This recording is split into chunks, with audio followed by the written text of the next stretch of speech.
छत्रपती शिवाजी महाराज यांच्या 395व्या जयंतीनिमित्त जय शिवाजी जय भारत पदयात्रा काढण्यात आली। अमरावती शहराच्या सायन्स कोर मैदानातून निघालेल्या पदयात्रेत मल्लखांब, लेझिम, दांडपट्टा, योगा, शस्त्रकला आदींचं प्रात्यक्षिक सादर करण्यात आलं। पदयात्रेतील ही प्रात्यक्षिकं आणि देखावे नागरिकांचे आकर्षण ठरले।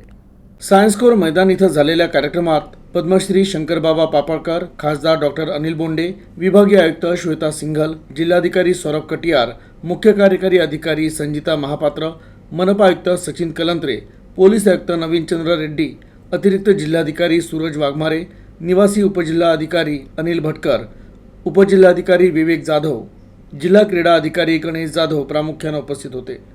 तर उपस्थितांनी छत्रपतींच्या पुतळ्याचं पूजन केलं आणि पदयात्रेला हिरवी झेंडी दाखवली।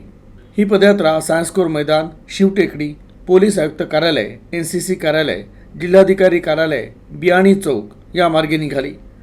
तर शिवटेकडीवरील छत्रपती शिवाजी महाराजांच्या पुतळ्याला अभिवादन करण्यात आलं। त्यानंतर या पदयात्रेचा समारोप करण्यात आला।